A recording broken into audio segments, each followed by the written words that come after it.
नमस्कार दोस्तों, target with SDM में आप सबका स्वागत है। आज हम लोग advocate general of the state मतलब क्या, राज्य के महाधिवक्ता के संबंध में समझने का प्रयास करेंगे, जिसे हिंदी में महाधिवक्ता कहा जाता है। महाधिवक्ता मतलब क्या, जो राज्य का सर्वोच्च कानून अधिकारी होता है राज्य का। जिस तरह से इससे पहले हम देखे थे अटॉर्नी जनरल, महान्यायवादी। महान्यायवादी जो होता है वह भारत सरकार का वकील होता है, और महाधिवक्ता जो होता है यह राज्य सरकार का कानूनी अधिकारी होता है, राज्य सरकार का रिप्रेजेंटेटिव होता है। कहाँ पर?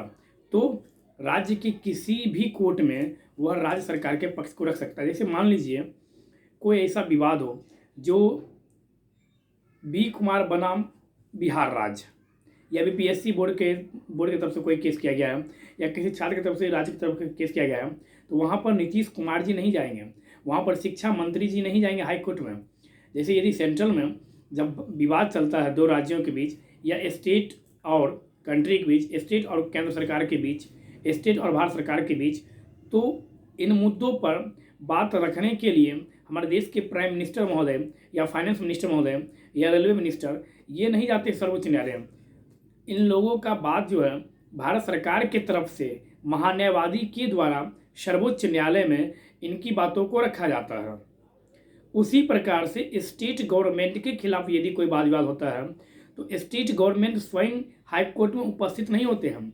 स्टेट गवर्नमेंट के तरफ से महाधिवक्ता उन बातों को, उन विचारों को उस हाई कोर्ट में प्रस्तुत करते हैं जिसमें वह सरकार का पक्ष लेते हैं। तो हम कह सकते हैं यह भी एक वकील है। महाधिवक्ता क्या है? स्टेट का एक वकील है। आर्टिकल 165 भारतीय संविधान का अनुच्छेद 165 के तहत महाधिवक्ता शब्द का चर्चा किया गया है, और यह कहा गया है कि राज्य में एक कानूनी अधिकारी होगा जो महाधिवक्ता होगा, जो राज्य सरकार का प्रतिनिधित्व करेगा। कहाँ? तो किसी भी हाई कोर्ट, मतलब क्या, राज्य के हाई कोर्ट में। या यदि स्टेट वर्सेस कोई और स्टेट है, दो स्टेट, मान लीजिए बिहार वर्सेस झारखंड है, तो यहाँ पर बिहार सरकार की तरफ से यहाँ के जो महाधिवक्ता हैं वो जाएंगे, और झारखंड के जो महाधिवक्ता हैं वो जाएंगे। ना कि शिबू सोरेन जाएंगे और ना कि हमारे नीतीश कुमार जी जाएंगे। दोनों में से कोई भी नहीं जाएंगे सुप्रीम कोर्ट। दोनों की तरफ से कौन जाएगा? तो बिहार का जो महाधिवक्ता है वो जाएगा, और झारखंड का जो महाधिवक्ता है वो जाएंगे, और दोनों अपने अपने पक्षों को प्रस्तुत करेंगे न्यायालय के सामने। तो इस बात को कहने का क्या तात्पर्य है? इसका कहने का मीनिंग यह है, मतलब यह है, जो महाधिवक्ता हो या महान्यायवादी हो, यह दोनों का दोनों पद जो है यह न्यायाधीश के पद से छोटा होता है। यह याद रखना है। जैसे कभी कभी एग्जाम पूछ लेता है कि सर्वोच्च न्यायालय के न्यायाधीश या सर्वोच्च न्यायालय के मुख्य न्यायाधीश और महान्यायवादी, इन दोनों में से बड़ा कौन होता है? तो सुनने में तो लगता है महान्यायवादी बड़ा है, जबकि महान्यायवादी बड़ा नहीं है। बड़ा कौन है? Chief justice of India. मतलब क्या, जज जो होते हैं वह वकील से बड़े होते हैं, और ये दोनों को दोनों व्यक्ति वकील हैं। बस अंतर क्या है? एक केंद्र सरकार के वकील हैं, एक भारत सरकार के वकील हैं, और एक राज्य सरकार के वकील हैं। एक का चर्चा आर्टिकल 76 में किया गया है, महान्यायवादी का चर्चा, और महाधिवक्ता का चर्चा आर्टिकल 165 मतलब कि 165 में किया गया है, जिसके तहत यह कहा गया है कि राज्य का एक महाधिवक्ता होगा। अब हम लोग देखते हैं कि महाधिवक्ता बनने के लिए क्वालिफिकेशन क्या चाहिए, योग्यता क्या होनी चाहिए। देखिए, भारत एक लोकतांत्रिक देश है, यह तो पता है हम सबको। तो राजनेताओं के लिए किसी भी प्रकार का कोई भी एजुकेशनल क्वालिफिकेशन निर्धारित नहीं किया गया है, लेकिन आप किसी भी पद के लिए, मान लीजिए आप एसएससी का आप एग्जाम देने वाले हैं, तो आपको इंटर पास होना अनिवार्य है, आपको ग्रेजुएशन पास होना अनिवार्य है, और आपको कंपटीशन का नॉलेज होना भी अनिवार्य है। आप 2 साल 4 साल 5 साल आप पढ़ाई करते, दिन रात एक करके, तब आप एक एग्जाम क्वालिफाई करते हैं। लेकिन राजनेता बनने के लिए एजुकेशन की कोई ज़रूरत नहीं होती है। आप यदि अंगूठा छाप हैं तो ही बन सकते हैं। लेकिन कारण क्या है? कारण यह है कि जो भी सरकारें होती हैं वो सरकार चलाती तो स्वयं है, लेकिन उसका दिशा निर्देश कौन करता है? आईएएस आईपीएस रैंक का अधिकारी उन्हें दिशा निर्देश देते हैं।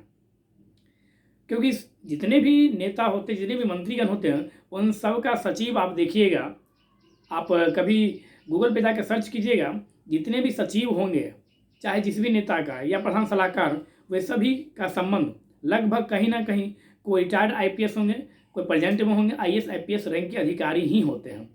तो उन्हें पता है कि हमें तो कुछ करना है नहीं, जो हमें लिख के दिया जाएगा, जो हमें बताया जाएगा वही हमें करना है। तो इस कारण से उन्हें एजुकेशनल क्वालिफिकेशन की जरूरत नहीं होती है। लेकिन इन सभी पदों के लिए, महान्यायवादी के लिए, महाधिवक्ता के लिए, सुप्रीम कोर्ट के जज बनने के लिए, आप बताइए, महाधिवक्ता यदि किसी अंगूठा छाप व्यक्ति को बना दिया जाए, अनपढ़ व्यक्ति बना दिया जाए, तो वह राज्य सरकार की बात तो क्या रखेगा? उसे तो खुद पता ही नहीं रहेगा कि मैं कौन हूँ। तो वह सरकार की तरफ से सरकार का पक्ष किस प्रकार से हाई कोर्ट में या सुप्रीम कोर्ट में प्रस्तुत कर पाएगा? नहीं कर पाएगा। इस कारण से इन सभी पदों के लिए एजुकेशन क्वालिफिकेशन मतलब कि शैक्षणिक योग्यता के बारे में एक तरह से कहा गया। क्या? तो महाधिवक्ता वही बन सकता है जिसमें हाई कोर्ट की जज बनने की योग्यता रखता हो, या जो हाई कोर्ट की जज बनने की योग्यता रखता हो। यहाँ पर एक बात स्पष्ट याद रखेंगे आप लोग, स्पष्ट रूप से यहाँ पर यह बोला है कि हाई कोर्ट की जज बनने की योग्यता रखता हो। यहाँ पर यह नहीं बोला गया है कि वो हाई कोर्ट का जज हो। दोनों बातों में अलग अलग है। एक है कि वो हाई कोर्ट का जज हो, एक है कि वो हाई कोर्ट का जज बनने की योग्यता रखता हो। तो यहाँ पर हम स्पष्ट याद रखेंगे कि महाधिवक्ता बनने के लिए पहला क्वालिफिकेशन क्या है? तो वह हाई कोर्ट की जज बनने की योग्यता रखता हो। अब फिर मन में एक प्रश्न आएगा कि हाई कोर्ट में जज कौन बन सकता है? तो एक चीज़ आपको स्पष्ट करना चाहते हैं हम, हाई कोर्ट और सुप्रीम कोर्ट, इन दोनों में यदि जज बनने की योग्यता का आप डिफरेंस किया जाए, अंतर किया जाए, या एक नज़र देखा जाए, तो आप कह सकते हैं कि हाई कोर्ट की अपेक्षा सुप्रीम कोर्ट में, उच्चतम न्यायालय में न्यायाधीश बनना आसान है। कहेंगे ये कौन सी बात, ये तो समझ में नहीं आ रहा। देखिए, सुप्रीम कोर्ट के जज के क्वालिफिकेशन के बारे में जब आप पढ़ेंगे तो वहाँ पर एक बात लिखा गया है कि या राष्ट्रपति की नज़र में विधिवेत्ता हो, मतलब कि कानून का ज्ञानी हो। जबकि हाई कोर्ट के जज बनने के संबंध में इस प्रकार का कोई भी क्वालिफिकेशन की चर्चा नहीं किया गया।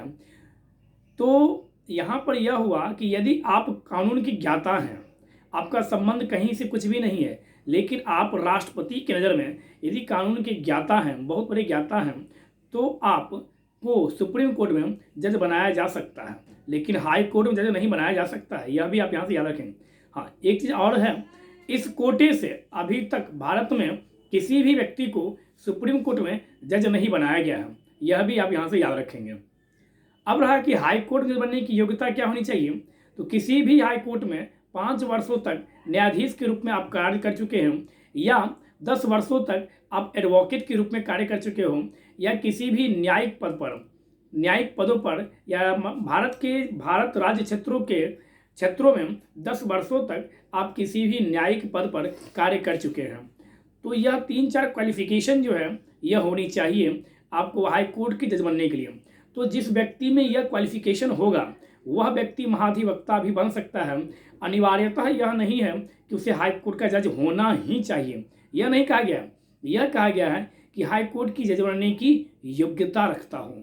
क्वालिफिकेशन हो कहाँ पर? तो उच्च न्यायालय में जज बनने की योग्यता रखता हूँ। अब फिर एक मन में प्रश्न आएगा कि मिनिमम एज कितनी होनी चाहिए। तो आप खुद समझ सकते हैं, जो व्यक्ति LLB करेगा, LLM करेगा, जो किसी भी हाई कोर्ट में 10 वर्षों तक प्रैक्टिस करेगा, या किसी भी न्यायिक पद पर 10 वर्षों तक कार्य करेगा, उसका उम्र 21 वर्ष 20 वर्ष नहीं हो सकता है। तो मिनिमम एज जो है आप कह सकते हैं 35 होना चाहिए, और मैक्सिमम का तो कोई बात ही नहीं है। तो यह हो गया क्या? क्वालिफिकेशन। अब रहा कि इनकी नियुक्ति कैसे होती है, एज ए अपॉइंटमेंट कैसे होता है। तो राज्यपाल के द्वारा इनकी नियुक्ति की जाती है। महाधिवक्ता की नियुक्ति राज्यपाल द्वारा की जाती है, जबकि महान्यायवादी की नियुक्ति राष्ट्रपति के द्वारा COM काउंसिल ऑफ मिनिस्टर्स की सलाह पर, मतलब क्या मंत्रिपरिषद की सलाह पर राष्ट्रपति के द्वारा महान्यायवादी की नियुक्ति की जाती है। उसी प्रकार से स्टेट गवर्नमेंट, मतलब क्या काउंसिल ऑफ मिनिस्टर्स की सलाह पर राज्यपाल के द्वारा महाधिवक्ता की नियुक्ति की जाती है। यह आप यहाँ से याद रखेंगे। अब रहा कि इनकी जो नियुक्ति है तो वह राज्यपाल द्वारा, क्या राज्यपाल स्वयं कर सकता है? तो ये तो स्पष्ट कर दिया गया है कि राज्यपाल हो या राष्ट्रपति हो। ऐसा कहा जाता है कि राष्ट्रपति भारत में कार्यपालिका प्रमुख होता है। बात सही भी है, ऐसा है भी। लेकिन जब आप राष्ट्रपति के संबंध में पढ़ेंगे, जब आप राज्यपाल के संबंध में पढ़ेंगे, तो आप देखेंगे कि कार्यपालिका प्रमुख होने के साथ साथ उनके अंतर विधायी शक्ति भी दिया गया है, आपातकालीन शक्ति भी दिया गया है, न्यायिक शक्ति भी दिया गया है, क्षमादान की शक्ति भी दिया गया है। विधायी शक्ति जो है राष्ट्रपति का, वो छोटा सा नहीं है, बहुत बड़ा शक्ति दिया गया है। बहुत सारा शक्ति, लगभग 8 से 9 प्रकार का शक्ति विधायी शक्ति है जो केवल और केवल राष्ट्रपति के अंतर्गत निहित है। कुछ ऐसे राष्ट्रपति हुए भी जो इनका भरपूर प्रयोग भी किए। जैसे आप देख सकते हैं, सभी राष्ट्रपति जो हैं वो ऐसे नहीं कि रबड़ के स्टाम्प होते हैं। कुछ राष्ट्रपति अपने मन की बातों को भी रखते हैं। वैसे नियमता है कि राष्ट्रपति मंत्रिपरिषद की बातों को ही मानना चाहिए। नियमता मतलब क्या है, कैसे? क्योंकि नियुक्त आपको कौन कर रहा है?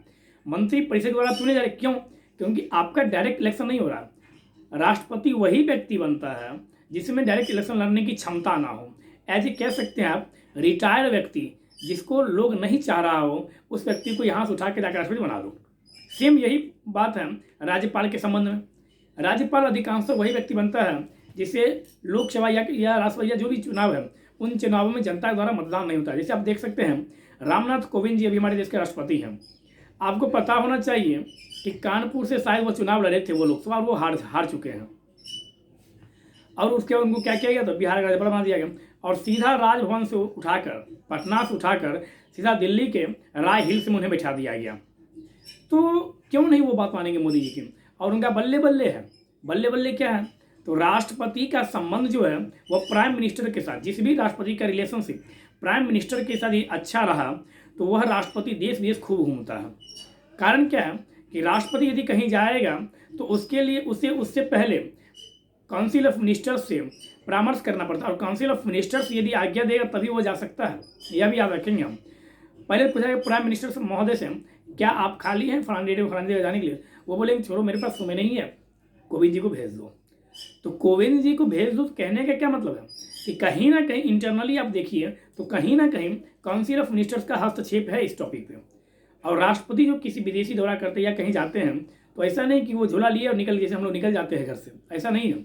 जाने से पहले एक नियमतः देखा जाता है कि क्या स्टेट में क्या, और उनका जो कमांडो होता है NSG, जो उनका स्पेशल कमांडो है, वह लगभग 10 दिन पहले उस देश का दौरा करते हैं और जिस एरिया में ये जाने वाले होते हैं उस एरिया का पूर्ण रूप से निरीक्षण, अपने तौर तरीके से निरीक्षण करते हैं।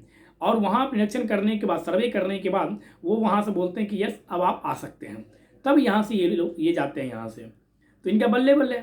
बल्ले बल्ले क्यों? क्योंकि मोदी जी के साथ इनका रिलेशनशिप अच्छा है। जो मोदी जी बोलेंगे वो करेंगे।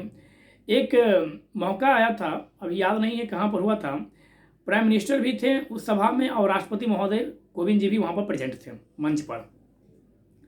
और प्रोटोकॉल के हिसाब से सबसे पहले स्पीच राष्ट्रपति होगा तब प्राइम मिनिस्टर के, मतलब क्या, राष्ट्रपति पहले खड़े होंगे तब प्राइम मिनिस्टर। इस तरह से प्रोटोकॉल क्या है कि राष्ट्रपति का स्वागत प्राइम मिनिस्टर महोदय करेंगे। अब हुआ क्या कि इधर प्राइम मिनिस्टर महोदय उठे कुर्सी पर, उधर राष्ट्रपति महोदय उठे। प्राइम मिनिस्टर महोदय जैसे ही, नरेंद्र मोदी जैसे ही झुक के प्रणाम की कोविंद जी को, तो राष्ट्रपति महोदय कोविंद जी भी झुक गए। तो शायद ऐसा अनुमान लगाया जा सकता है, कह सकते हैं आप कि प्राइम मिनिस्टर महोदय मोदी जी बोले होंगे कि अरे भाई आप राष्ट्रपति हैं, आप क्यों झुक रहे हैं? तब वो फिर खड़े हुए। कारण क्या है कि उनको लगा कि अरे इसी के सहारे तो आज हम राष्ट्रपति हैं। कहाँ हम राजभवन पटना में थे और आज हम राय हिल सीना पर बैठे हुए हैं आज हम। तो यह कभी कभी आ जाता है। तो इस कारण से दोनों में संबंध अच्छा है, तो जो ये बोलेंगे वो वहाँ पर करेंगे। अब आप देख रहे होंगे अभी जो भी दरमियान चल रहा है, वीटो एक शब्द है, वैसे आप कह सकते हैं कि जो वीटो शब्द का प्रयोग संविधान में किया ही नहीं गया है।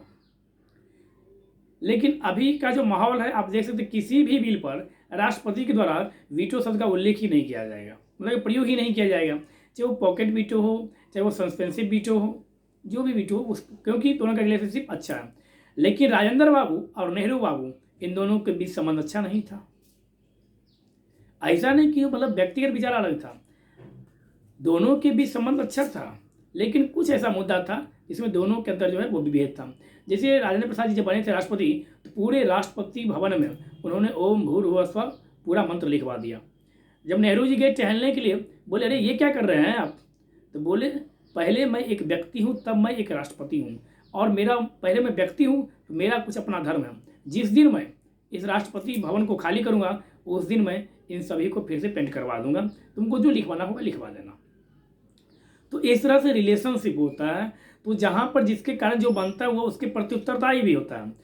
तो महाधिवक्ता की नियुक्ति काउंसिल ऑफ मिनिस्टर्स की सिफारिश पर राज्यपाल के द्वारा किया जाता है।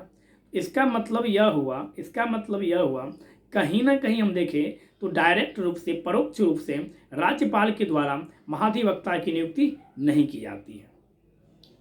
अब रहा जो इनकी नियुक्ति जो है यह कितने वर्षों के लिए की जाती है, तो इनका टेन्योर के बारे में चर्चा नहीं किया गया है।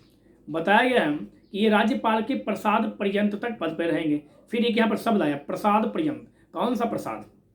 क्या सत्यनारायण भगवान का प्रसाद? जी नहीं, वो प्रसाद नहीं। प्रसाद पर्यंत का मतलब यह हुआ जब तक राज्यपाल चाहे। जिस तरह से महान्यायवादी के संबंध में जब तक राष्ट्रपति चाहे तब तक महान्यायवादी अपने पद पर रह सकता है, उसी प्रकार से जब तक राज्यपाल चाहे तब तक महाधिवक्ता अपने पद पर काबिज रह सकते। इसका मतलब यह हुआ कहीं ना कहीं इंटरनली यदि देखा जाए तो कहीं ना कहीं कह सकते हैं हम कि जब तक मंत्री परिषद चाहे, जब तक काउंसिल ऑफ मिनिस्टर्स चाहे, तब तक महाधिवक्ता अपने पद पर काबिज रह सकता है। कहने का यहाँ पर यह मतलब है। अब रहा कि उन्हें हटाया कैसे जा सकता है, तो यदि वो स्वयं चाहे तो अपने पद से वो इस्तीफा दे सकते हैं। इसमें कहीं से कोई बाध्यता नहीं है, वह स्वयं अपने पद से इस्तीफा दे सकते हैं। दूसरा कंडीशन है कि जब संपूर्ण मंत्री परिषद के द्वारा इस्तीफा दे दिया जाए तो उन्हें भी अपना त्यागपत्र देना होगा। कहिएगा क्यों, रीज़न क्या? मान लीजिए आपकी नियुक्ति किसी द्वारा किया गया है, आपकी नियुक्ति किया गया है काउंसिल ऑफ मिनिस्टर्स के द्वारा कहीं ना कहीं, तो काउंसिल ऑफ मिनिस्टर्स ही जब नहीं रहेगा, जब काउंसिल ऑफ मिनिस्टर्स ही नहीं रहेगा तो आप कहाँ से रहेंगे? इस कारण से जब काउंसिल ऑफ मिनिस्टर्स संपूर्ण मंत्री परिषद जब इस्तीफा देगा तो आपको भी त्यागपत्र अपना देना पड़ेगा। तो तीन चीज़ हम लोग देखें। पहला क्या देखें? क्वालिफिकेशन। दूसरा अपॉइंटमेंट। तीसरा क्या? उनका जो हटाने का प्रोसेस है वो हम लोग देख चुके हैं। अब देखते हैं इनका कार्य क्या है। तो महाधिवक्ता के संबंध में यह कहा गया है कि वह राज्य सरकार को विधि संबंधी परामर्श देता है, विधि संबंधी वह सलाह देता है और राज्यपाल के द्वारा सौंपे गए अन्य कार्यों को भी वो करता है। वो कौन? तो महाधिवक्ता।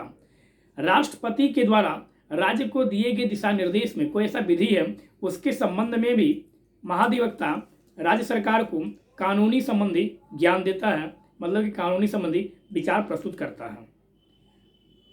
अब रहा इनका वेतन कहाँ से मिलता है, तो महाधिवक्ता का वेतन संचित निधि से मिलता है और संचित निधि का चर्चा आर्टिकल 266 में किया, अनुच्छेद 266 में किया गया है। महाधिवक्ता के पास भी वही अधिकार है जो अधिकार महान्यायवादी के पास है।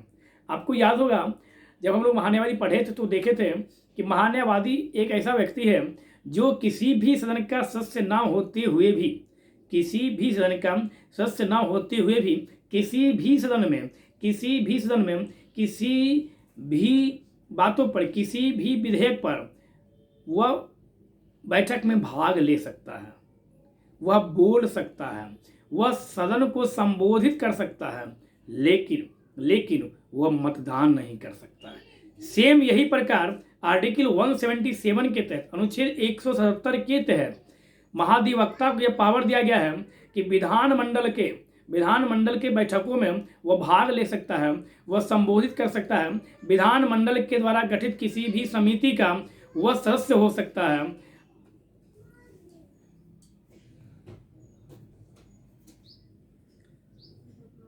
महाधिवक्ता जब भी आप पढ़ेंगे तो 3 आर्टिकल आप प्रयास कीजिएगा पढ़ने का एक साथ।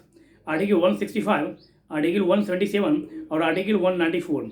आर्टिकल 194 में महाधिवक्ता की शक्तियाँ, महाधिवक्ता के विशेषाधिकार और महाधिवक्ता की प्रतिरक्षा के संबंध में चर्चा किया गया है। तो जब भी आपसे पूछे कि महाधिवक्ता का वेतन जो है वह कहाँ से आता है, तो महाधिवक्ता का जो वेतन है वह संचित निधि से, राज्य की संचित निधि से दिया जाता है। यह भी आप यहाँ से याद रखेंगे।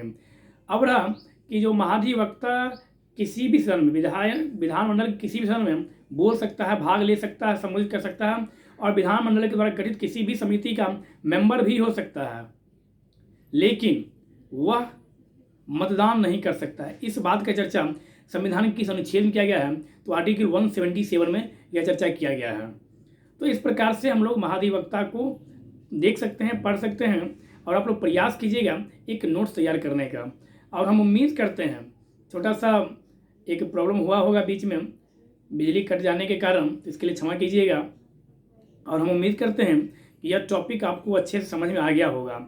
यदि अच्छा लगा हो तो प्लीज़ कमेंट्स कीजिएगा, वीडियो को अधिक से अधिक लोगों तो शेयर कीजिए, लाइक कीजिए एंड सब्सक्राइब कीजिए। धन्यवाद।